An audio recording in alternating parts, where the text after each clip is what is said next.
एक ऐसी जादुई दुनिया जहां आसमान हमेशा शाम के वक्त जगमगाता रहता और फूल नर्म सरगोशियों में बातें करते थे। एक सर्ख परी रहती थी जिसका नाम रोबी था। उसकी परों की चमकदार सर्ख रोशनी और दिल की बहादुरी ने इसे जादुई जंगल में मशहूर कर रखा था। एक दिन जब वो जंगल में अड़ती जा रही थी तो उसे कुछ अजीब सा महसूस हुआ। वो जादुई पौधे जो चांदनी में खुलते थे, मुरझा रहे थे और आम तौर पर चमकते दमकते जानवर बेजान से लग रहे थे। रूबी को बड़ी फिक्र हुई और वो फौरन कदीम दरख्त की तरफ गई जहां जंगल का बुजुर्ग एक दाना बाबा जी रहता था। बाबा जी, रूबी ने परेशानी से पुकारा, जंगल कमजोर हो रहा है, ये क्या हो रहा है? बाबा ने अपनी बड़ी सुनहरी आंखें खोलें और आहिस्ता से बोला, दिल का पत्थर चरा लिया गया है। दिल का पत्थर जादुई जंगल की सारी ताकत का मंबा था, एक चमकता हुआ नगीना जो जिंदगी की तवानाई से धड़कता था। उसके बगैर जंगल मुरझा जाएगा और मर जाएगा। रूबी का दिल डूब गया। उसे उसे हर कीमत पर तलाश करना था। उसकी तलाश में रूबी मुरझाने वाले पौधों के निशानों का पीछा करते हुए गहरे सियाह जंगल की तरफ बढ़ गई, जो साए और खौफ में लपटा हुआ था। ज्यों-ज्यों वो आगे बढ़ती गई, हवा ठंडी होती गई, यहाँ तक कि वो एक रोशनी से जगमगाते एक खुले मैदान तक पहुंच गई। वहां वसत में एक बड़ा मड़ा हुआ दरख्त था। उसकी जड़ों में एक खौफनाक शख्सियत झकी हुई थी। काल, एक काला जादूगर जो लंबे उर्से पहले जादुई जंगल से निकाला गया था।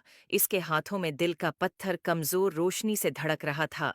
काल, रूबी की आवाज खौफ के बावजूद मजबूत थी। फौरन दिल का पत्थर वापस करो। काल की हंसी मैदान में गूंज उठी। आह, छोटी सर्ख परी, तुम मेरे खिलाफ किया कर सकती हो? तुम और तुम्हारा जंगल बर्बाद हो गए हैं। लेकिन रूबी पीछे हटने वाली नहीं थी। वो काल की तरफ उड़ी, इसके पर्रों से चंगारियां निकल रही थीं। इसे मालूम था कि दिल का पत्थर पाक दिलों और सच्चे इरादों का जवाब देता है। अगर वो उसे सिर्फ छू सके तो शायद उसकी ताकत बहाल हो जाए। काल के काले जादू से बचते हुए रूबी दिल के पत्थर तक पहुंची और अपनी आवाज में शिद्दत से बोली, इसकी ठंडी सतह पर अपने हाथ रखे। फौरन पत्थर की चमक तेज होती गई। रोशनी इतनी शदीद हो गई कि काल चीखें मारने लगा और पीछे हट गया। आंखें अंधी हो गईं। रूबी ने जंगल के लिए अपनी वफादारी और मोहब्बत इस पत्थर में डाल दी और एक आखिरी शानदार चमक के साथ पत्थर काल की गिरफ्त से आजाद हो गया और हवा में तैरने लगा। उसके उर्द गर्द का जंगल शफा पाने लगा। फूल दोबारा खुलने लगे और हवा जिंदगी की खुशबू से भर गई। काल हारा हुआ साए में भाग गया। दिल का पत्थर वापस जंगल के दिल में चमकने लगा और रोबी ने अपने आप को जादुई जंगल के शुक्रगुजार मखलूकात से घरा हुआ पाया। बाबा जी की आंखें फख्र से चमक रही थीं। तुमने हम सबको बचा लिया, रोबी। तुम्हारी बहादुरी और मोहब्बत ने हमारे घर की जादुई ताकत को बहाल कर दिया है। जंगल कई दिनों तक जश्न मनाता रहा और रॉबी को एक हीरो की तरह सराहा गया। उम्मीद है आपको स्टोरी पसंद आए होगी।